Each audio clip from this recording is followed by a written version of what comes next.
preseason takeaways. How did the starters look? How did Brandon Miller look in his preseason debut? Then we get to staying in or clanging all today on the Locked On Hornets podcast. You are Locked On Hornets, your daily Charlotte Hornets podcast. Part of the Locked On Podcast Network, your team every day. In a minute, cuz we live.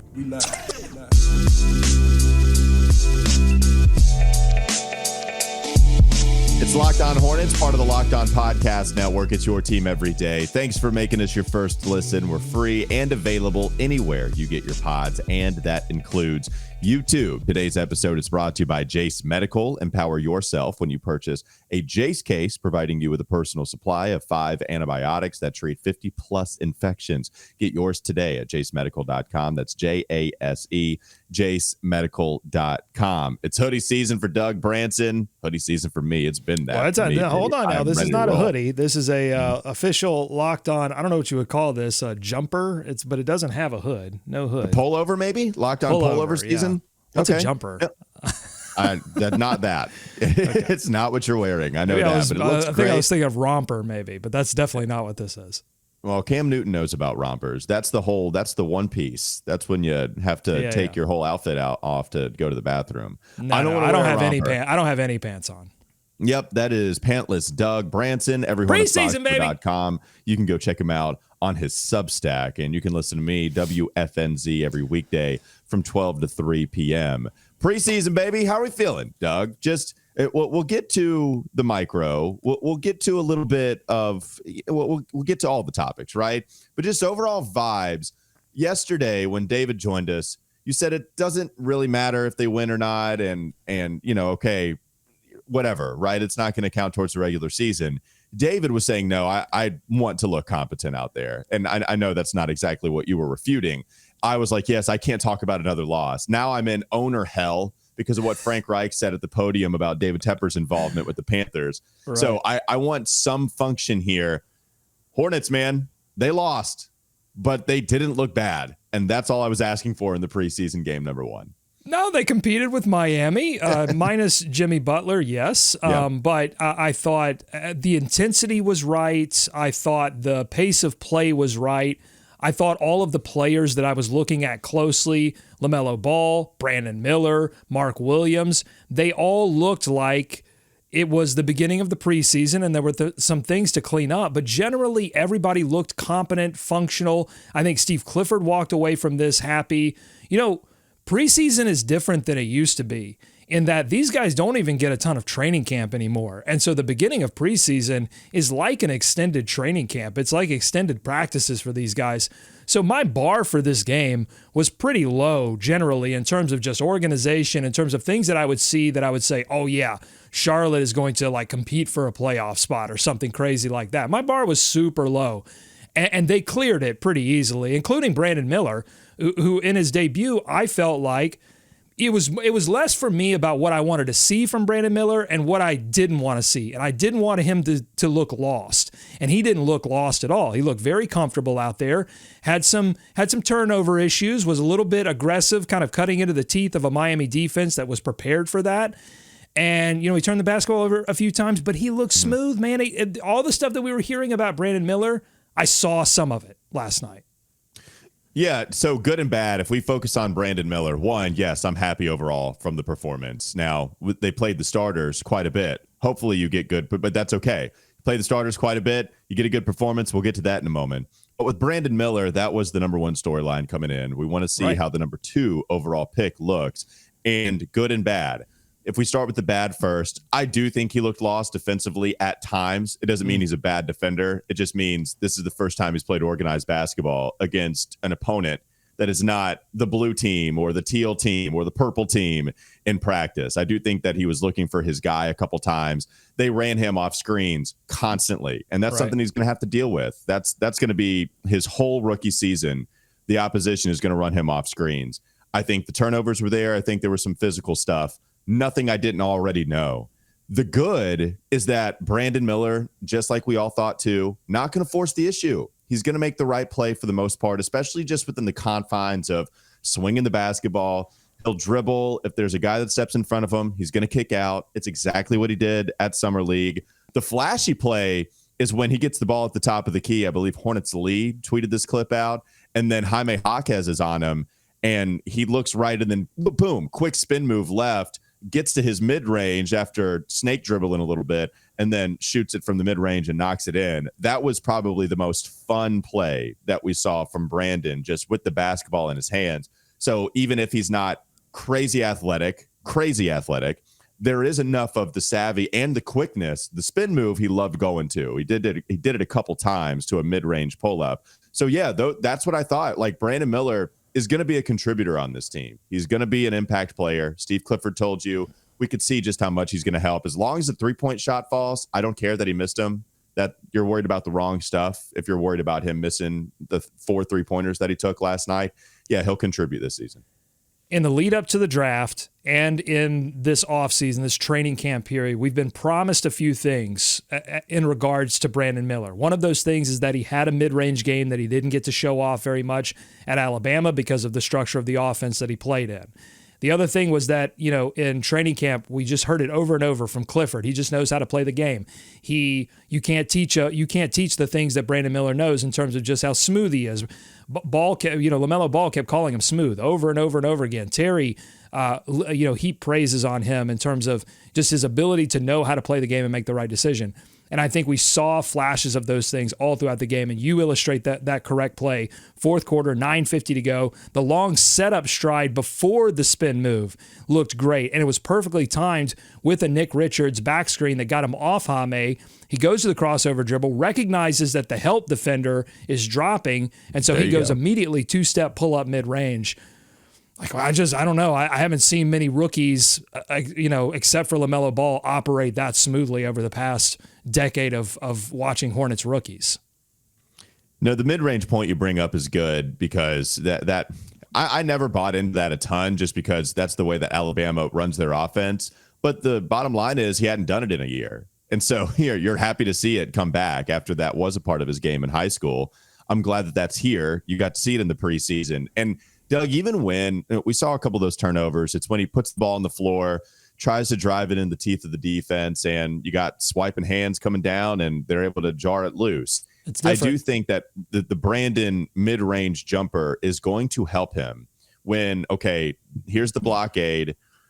I've been turning it over lately. Why don't I just go ahead and pull up? Nobody's going to block my shot because I'm 6'9", and I'll just pull up 15, 12 feet out, and I don't have to go all the way to the basket. Yes, that is what you would love for him to be able to do as his career unfolds. But right now, I think there's enough savvy, there's enough IQ, there's enough height for him to, get by some of the limitations that he has physically driving to the basket. Well, after how quiet and not aggressive he was at the beginning of his summer league debut, I'm glad that he put the ball on the floor and he looked in command of the offense at times. The results weren't there. He missed all 4 of his 3-point shots, but those will come. I'm not really worried about that. But he looked in command at times on a bench unit that wasn't very good. It wasn't summer league bad, but the bench players that he was playing with were not good. And there's some context to lay in here, which is that Clifford was viewing this first preseason game as an extended practice. He said before the game, I'm not looking at play-in groups, meaning that the substitution pattern is not going to be anywhere near what it will be in the game, and so in the regular season. And so you saw all 5 starters play deep into the first quarter, and then essentially a hockey line change where 4 bench players come in, and that turns into 5 bench players very quickly. That's not going to happen in the regular season. Brandon Miller is going to get minutes with LaMelo Ball and Terry Rozier and Gordon Hayward and PJ Washington. It's not going to be Miller and 5 bench guys, which also, the Hornets are missing Miles Bridges, Cody Martin, Bryce McGowan's was a late scratch in this game. So he wasn't even playing with the best bench players that the Charlotte Hornets have to offer. So we have to lay that context in here too. We saw flashes, and I think we have to reserve judgment on anything in Miller's game until he gets to start playing with the players that he's going to play with regularly in the regular season. A lot of the caveats that come with summer league discussion, it's here for preseason discussion. He's a rookie, all of the caveats, but also the good stuff too, right? There were plenty of good that we could see with Brandon Miller. And when you say not the best bench players, you mean despite JT Thor, right? Like he's pretty clearly the best bench player. I mean, Thor saved them. I mean, it would have been, look, that game was close at the end. And it was only close, I think, because Thor kept it from getting outrageous, kept the Miami Heat lead from getting outrageous in that first half. I mean, 7 points. He was the early team leader. Whew, don't get me started on JT Thor. The more Thor movement is strong, folks. We are back. We are back, and we are stronger than ever. All right, coming up next on the Locked On Hornets podcast. Don't go to sleep on the Hornets just yet.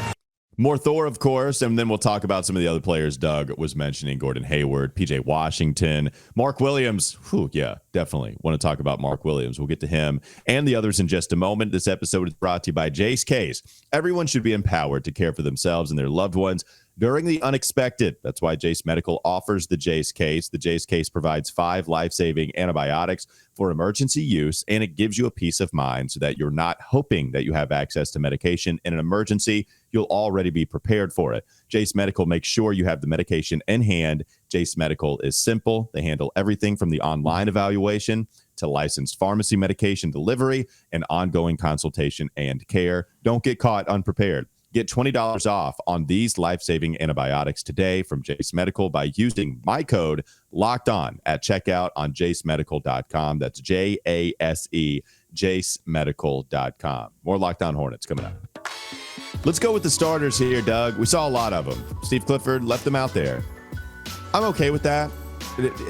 If you were a little worried about the starters being out there too much under Steve Clifford, it seemed like 22 minutes, 23 was about the minutes restriction. PJ played the most at 26, and then everybody else was 24, 23, 22. Right? And then, until you get to the Mensahs of the world, the guys that are like the 13th player on the bench. Did you have any problem with how much the starters played last night? No, I think they played a normal amount for a preseason game. Again, you only get 4 preseason games. If there were 6 preseason games, if there were 8 preseason games, then I think there's plenty of justification to slowly ramp these starters up. But they got to get their game wind. I mean, that's just the fact of the matter. This is not the NFL where, they just get a ton of time before the preseason. They've got to get into game shape very quickly, and that's how you do it. You got to play minutes. I understand people are skittish because of all of the injuries last season. But bottom line, you just got to get out there and play. And no ankles, we should mention, no ankles were harmed in the making of that preseason game. Thank goodness. That's the problem. If LaMelo goes down, then Steve Clifford's going to get killed for it. That's just how it's going to be. There might be some I don't reasonable... think so. Look across the preseason landscape, except for the teams that are like Eastern Conference and Western Conference contenders who are waiting to play their starters a little bit later on. I mean, this team is full of young players that they've got to play together. They didn't get much of a chance to play together last season. You just have to do this. I think it was a mirage a little bit in that, as I said in the first segment, he did this line change thing where you saw the starters play deep into the first quarter, and it didn't feel right because you're used to seeing the starters play until 6 minutes in the first quarter, and then 3 guys will go out, and then the other 2 will go out. And so I just think people thought they played a lot, but really it was only 22 or 23 minutes, which is not, they're going to play 10, 15 more minutes in the regular season. So I just think it was a little bit of this doesn't look right. Are the starters playing too much? Yeah, it's more than what the Heat really put out there for their starters, but it's not, you're right. It's not a ton. So 22 minutes, 26 being the most from PJ is totally fine. Now we did get 22 from LaMelo. Man, how about LaMelo last night? The 3-point shot wasn't crazy efficient. He also wasn't terrible. He was, 2 for 7 from 3-point range. But, man, there were a couple times watching him play. I think it was the first one-handed fireball pass to the corner that got my first under my breath. Damn. And then there was something else. Then there was a play where LaMelo drives. I think they had switched courts. It was after halftime at that point where there was another LaMelo play. It's damn. How about LaMelo Ball? That's a double 6 free throw attempts. You like to see that. 22 minutes, by the way, which matters. So the free throw frequency was higher. Love what you got from LaMelo Ball. Don't have any problems, especially offensively. No problems from LaMelo. No, you can see the improvements that he's been trying to install in the offseason and in terms of his ability to drive and draw contact. You saw him get a few of those foul calls. That's great to see. Yeah. 17 points, 7 assists. You're right. I think the passing's locked in. I think offensively, he is still trying to find his rhythm. And so I don't think if we're like on LaMelo Ball back watch, is he back yet? I don't think he's quite back yet. I think it's going to take this entire preseason period for him to feel fully comfortable. I don't expect to see like LaMelo Ball all the way LaMelo Ball until we get to the regular season. I just think he's got to have these few games to get reacclimated to NBA basketball.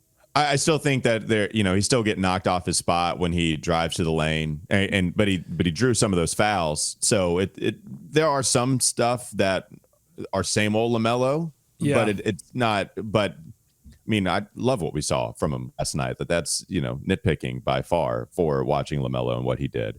If you want to move on, it's when the shot's not falling, right? I always feel like when the shot's not falling for LaMelo, especially his 3-point shot, he gets a little bit sped up, he gets a little bit frustrated, and there was one particular free throw where again, this is the kind of, or not free throw, layup.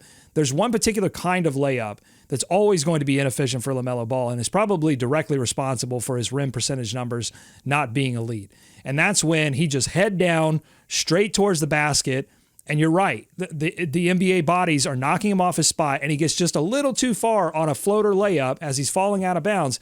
That shot's just too difficult, and so that's the kind of shot that he's got to cut out. It's why, I think they've been working with him, and he's been working on keeping his dribble alive so that he's not forced into those tough shots too far from the rim.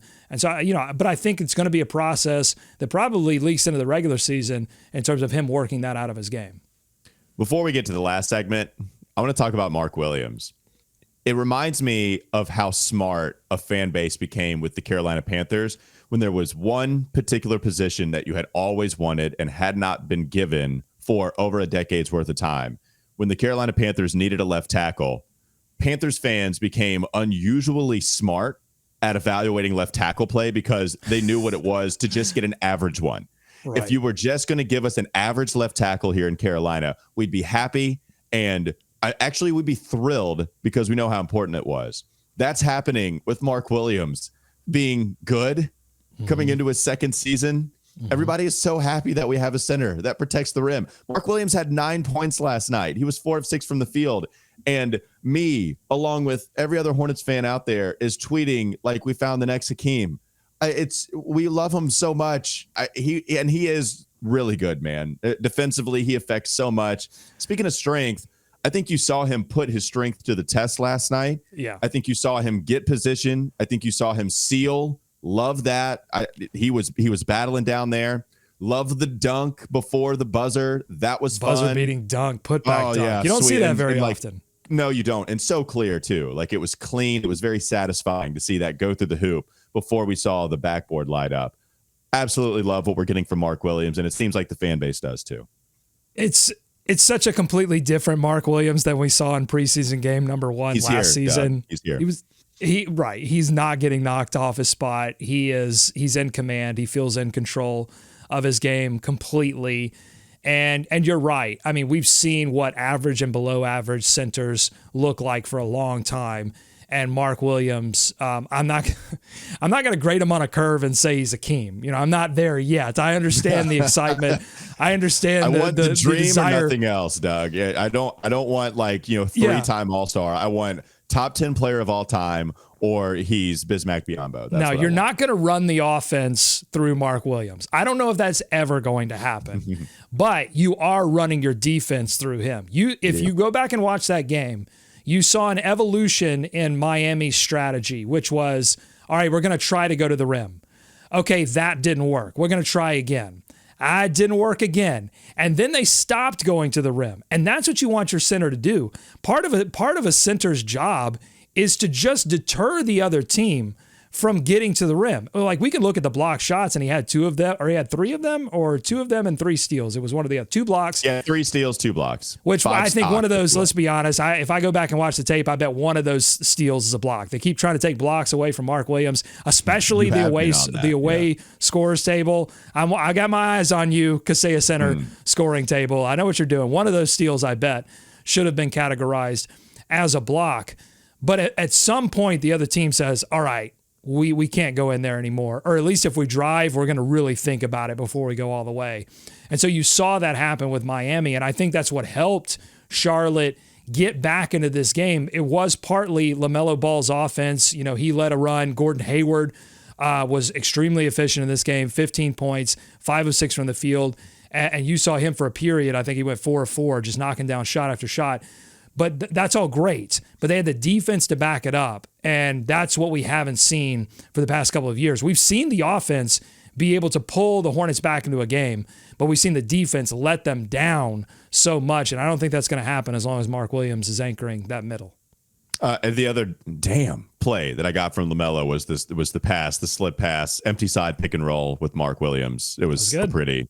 It was pretty. All right, let's move on. Terry gave me a couple of damn passes. Did he give me the best pass of his career last night? The wraparound to the corner? Is that hyperbolic?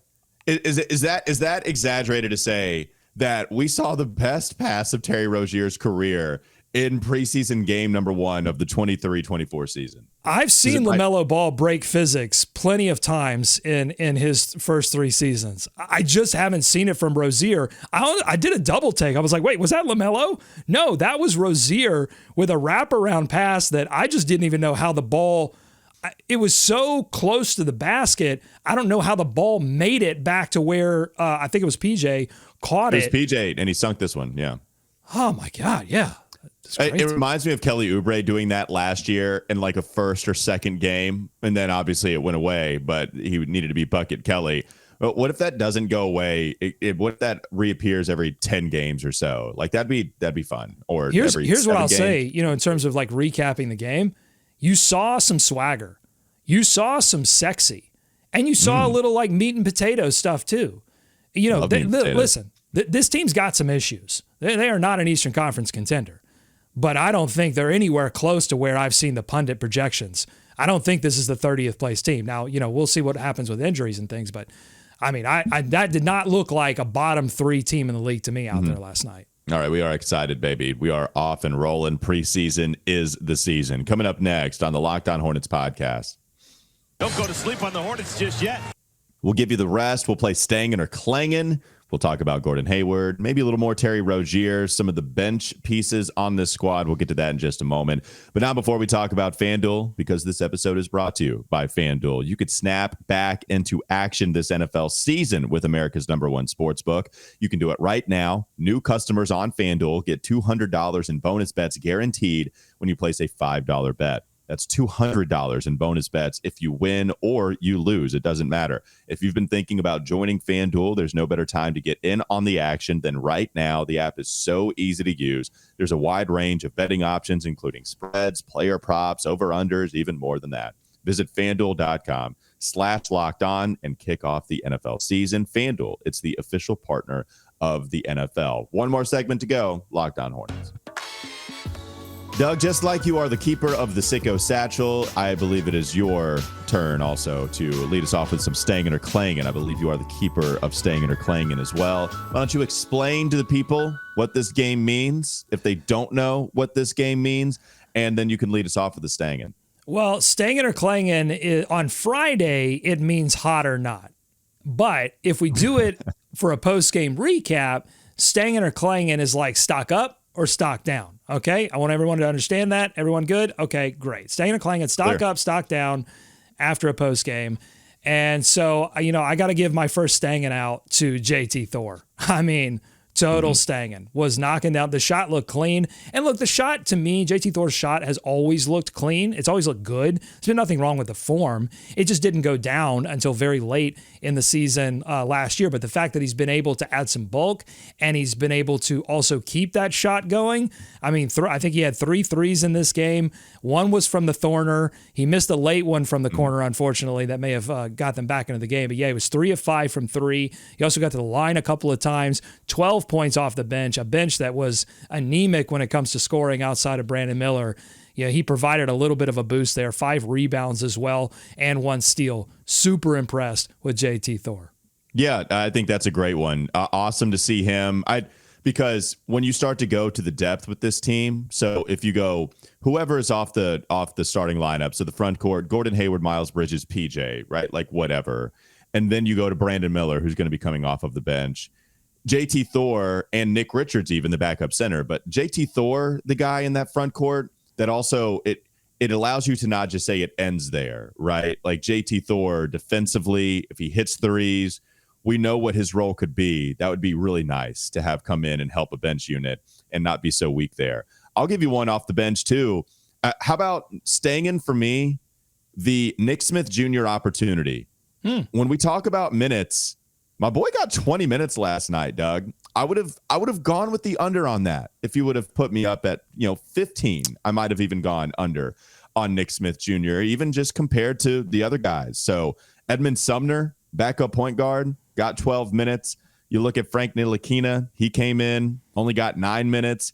Nick Smith Jr. got 20. Now, he's not a backup point guard. He's a combo. We've talked about this. He goes 4 of 10, misses both of his 3-point opportunities. But I thought even more so than in Summer League, there were times in Summer League where I think he looked uncomfortable. Here, I think there were times he looked just downright professional. Not the whole time, but there was one play I thought defensively where he hustled in a transition opportunity for Miami. He was able to get that basketball back, or at least he made a play on it. Really like seeing that. I'll say he wasn't amazing, but I think opportunity, and for the most part, we feel good. I don't have any problem giving a staying in title to Nick Smith Jr. yesterday. No, I think you're dead on. The hustle was there. The intensity was there. I didn't notice him a ton on defense. I didn't watch him a lot, so I can't really tell you whether, but he didn't stand out to me. And players in the past, combo guards like Malik Monk and James Bouknight, after one preseason game, I was like, oh, I kept noticing them getting scored on. I didn't necessarily notice that with Nick Smith Jr., but he does look sped up. There's two things with Nick Smith Jr. that I think are going to seal his ticket to Greensboro in the short term.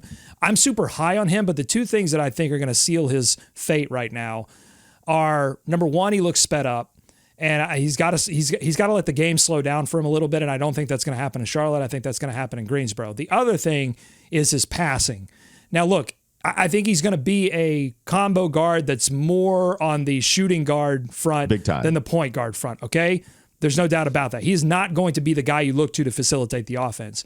But there are simple passes that are off target for him. He was running there was a particular play that I remember, I think it was second half, maybe third quarter. He was running the break with Edmund Sumner, and it was a 2-on-1 situation. All Nick Smith Jr. has to do is hit Edmund Sumner ahead of him towards the basket, just lead him a little bit, and it's a bucket. Instead, the pass is just a little bit behind Sumner. Sumner has to recover, spin, and I think he fumbled it out of bounds. They're just simple passes that Nick Smith Jr. right now is struggling to make. And so I think if he cleans all of that up, it may take a year, whatever. But Nick Smith Jr., in terms of him getting to his offense, in terms of his getting to his shot, I think he went up for a shot and fumbled the ball because somebody swiped it. He recovered and he pulled up for a mid-range shot and knocked it down. There's things that Nick Smith Jr. does that you go, yep, that's what an NBA player does. You feel good about that. And there are other things that you think, okay, he may take some time to figure that out. Yeah, Amari Bailey, by the way, just in comparison, only got 4 minutes. So they gave him a lot. I was surprised to see how much. So we'll see what that means in preseason and beyond. What's another staying or clanging you want to give us? Let's go clanging here, Doug. Well, I'm going to go clanging, and this is, I think, connected to the number of minutes that Nick Smith Jr. got. And clanging is the bargain bin point guard parade that the Hornets, went on in the offseason after they let go of Dennis Smith Jr. Nothing that I saw weeks ago? You mean like the 2 weeks ago parade when we get these late editions? Yeah, and it worked out with Dennis Smith Jr., and that wasn't a given. We didn't know that was going to work out. It was just as big of a question mark, but I think Dennis Smith Jr. pretty immediately showed us, oh, hey, this is a bet that is probably going to pay off. I don't get that feeling from Frank Ntilikina, who was 0 for 4 from the field. I don't know why he was shooting so much. It just seems outside. Like Clifford said, he's an elite defender. He never mentioned his offense. No. And we all know that Frank Ntilikina struggles offensively, and I just would have loved to see him just come out, make plays for others, and defend. And instead, he put up a bunch of shots that just had no shot of going in.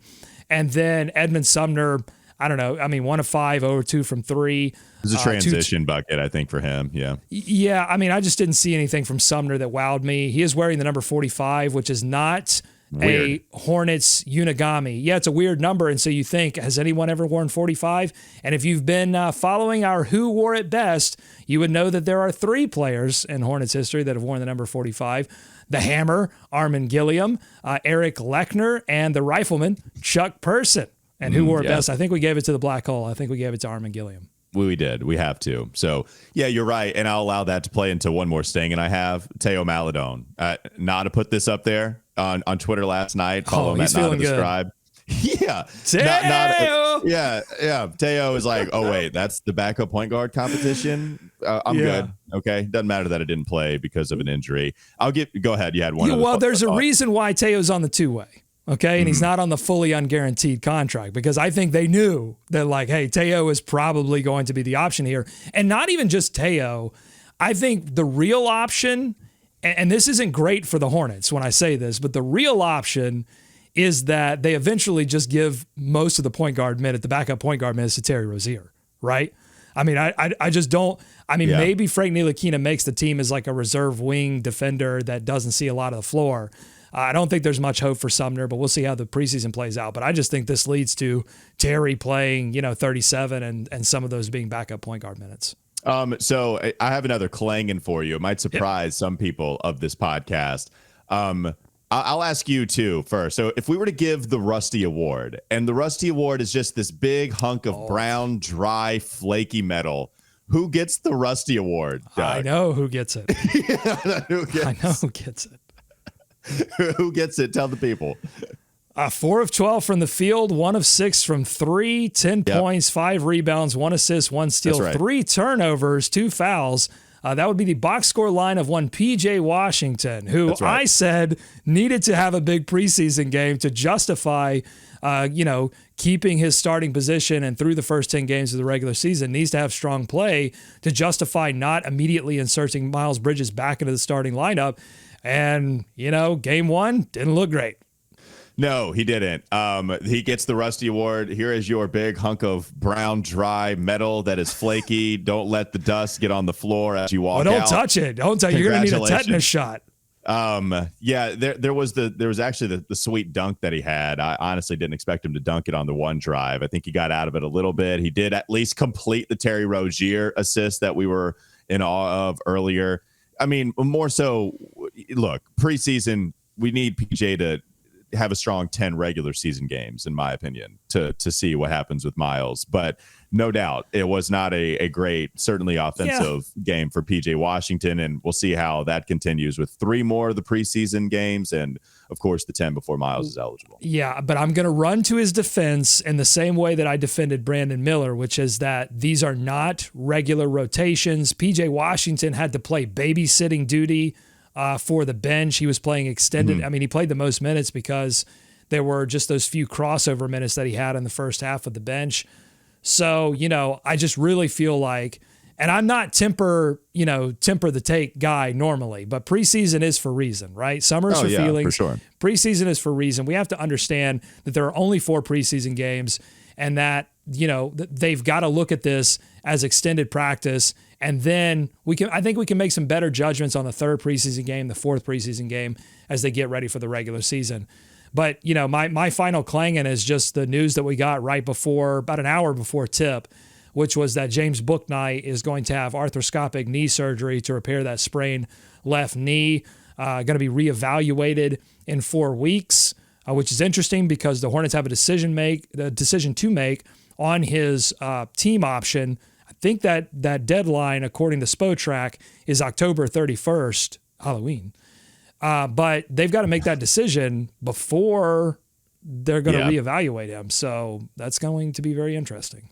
Doug, in a week's worth of time, within basically 3 days worth of time, we might have seen the official end to both of the first round draft picks, with Kai Jones going to Twitter to request a trade and James Bouknight having the surgery. Just as far as the deadline on the option for them, we might have seen 2 individual things that lead to the very end of their time here with Charlotte. We'll see how it all unfolds. Which would be super brutal if not for the fact that in this game we saw some exciting flashes from Mark Williams, from JT Thor, who was in that draft, was the second round pick in that draft. Saving grace, hopefully. Yeah. from Nick Smith Jr., from so many of the young players that came after that draft, we're seeing them realize their potential. So I think it takes a little bit of the stang, if you will, off of what's going on around those two players. I will. I do like that. All right, that'll do it for Locked On Hornets. Thanks for making us your first listen. Make your second listen game to game NBA. Every moment, every top performance, every result. Locked On Game to Game covers every game from across the league with local analysis that only Locked On can deliver. Follow Game to Game on Locked On NBA, available on YouTube and wherever you get your podcast. That's Doug Branson. Check out his Substack, everyhornetsboxscore.com. I'll be with you every weekday, 12 to 3, WFNZ. Have a great rest of your day. We'll be back with you tomorrow.